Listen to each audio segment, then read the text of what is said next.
Asgard Stories, Tales from Norse Mythology, read by Christopher Soulsby of Vikings, Voyages, and Adventures, Chapter 7, How Thor Lost His Hammer.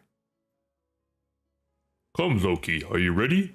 My goats are eager to be off, cried Thor as he sprang into his chariot, and away they went, thundering over the hills. All day long they journeyed, and at night they lay down to rest by the side of a brook.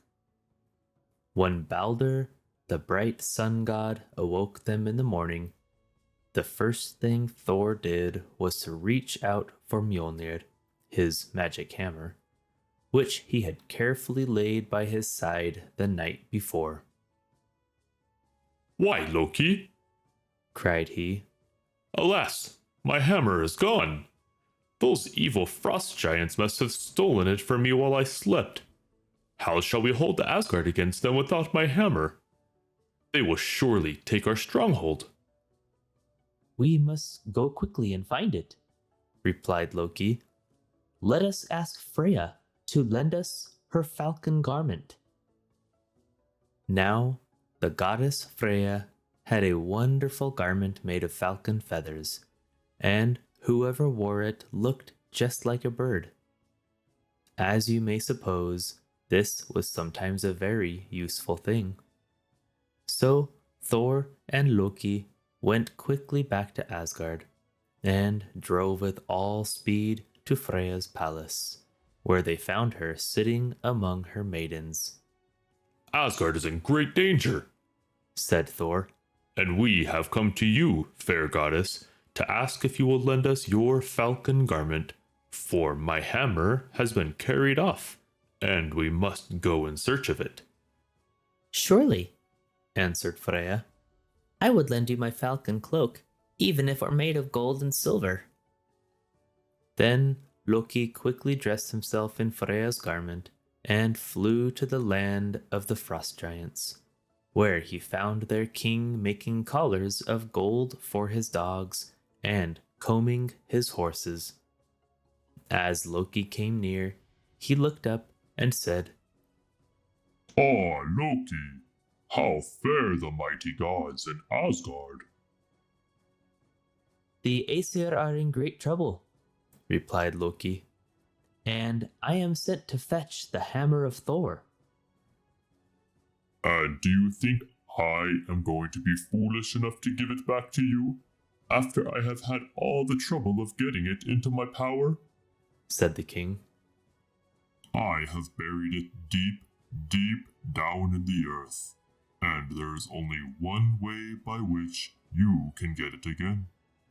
You must bring me the goddess Freyja to be my wife." Loki did not know what to say to this, for he felt sure that Freyja would never be willing to go away from Asgard to live among the fierce giants. But as he saw no chance of getting the hammer, he flew back to Asgard to see what could be done. Thor was anxiously looking out for him. "What news do you bring, Loki?" cried he. "Have you brought me my hammer again?" "Alas, no," said Loki. "I bring only a message from the giant king.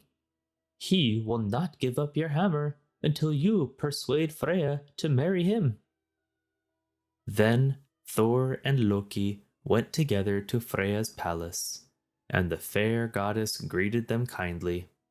But when she heard their errand, and found they wished her to marry the cruel giant, she was very angry, and said to Thor, "You should not have been so careless as to lose your hammer. It is all your own fault that it is gone, and I will never marry the giant to help you get it again." Thor then went to tell Father Odin, who called a meeting of all the Aesir, for it was a very serious matter they were to consider. If the king of the giants only knew the power of the mighty hammer, he might storm Asgard and carry off the fair Freyja to be his bride. So the Aesir met together in their great judgment hall in the palace of Gladsheim. Long and anxiously they talked over their peril, trying to find some plan for saving Asgard from those enemies. At last, Heimdall, the faithful watchman of the Rainbow Bridge, proposed a plan. "Let us dress Thor," said he, "in Freyja's robes, braid his hair, and let him wear Freyja's wonderful necklace and a bridal veil." "No, indeed," cried Thor angrily. "You would laugh at me in a woman's dress. I will do no such thing. We must find some other way." But when no other way could be found, at last Thor was persuaded to try Heimdall's plan, and the Aesir went to work to dress the mighty thunder god like a bride. He was the tallest of them all, and, of course, he looked very queer to them in his woman's clothes. But he would be small enough beside a giant. Then they dressed Loki to look like the bride's waiting maid, and the two set off for Utgard, the stronghold of the giants.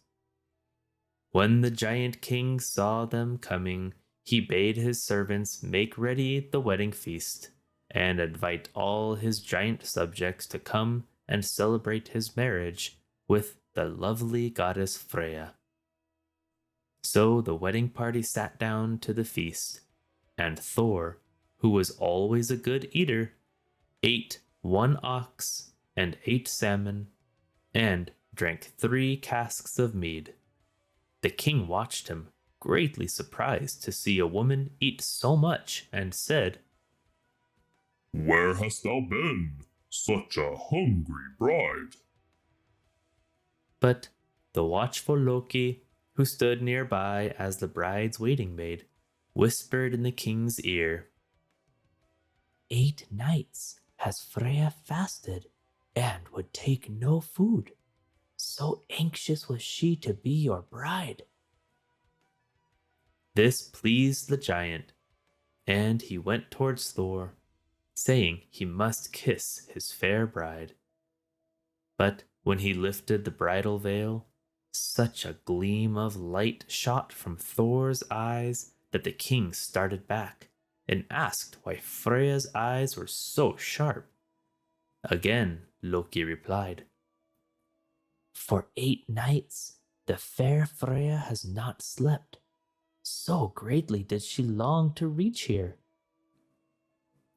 This again pleased the king, and he said, "Now let the hammer be brought and given to the bride, for the hour has come for our marriage." All this time, Thor was so eager to get his treasure back that he could hardly keep still. And if it had not been for what the wily Loki said, he might have been found out too soon. But at last the precious hammer was brought and handed to the bride, as was always the custom at weddings. As soon as Thor grasped it in his hand, he threw off his woman's robes and stood out before the astonished giants. Then did the mighty thunderer sweep down his foes, and many of the cruel frost giants were slain. Once more, the sacred city of Asgard was saved from danger, for Thor was its defender, and he was careful never again to let his magic hammer be taken from him. Besides the hammer, Thor had 2 other precious things: his belt of strength, which doubled his strength when he tightened it, and his iron glove, which he put on when he was going to throw the hammer. Poem by Longfellow. I am the god Thor. I am the war god. I am the thunderer. Here is my Northland, my fastness and fortress. reign I forever.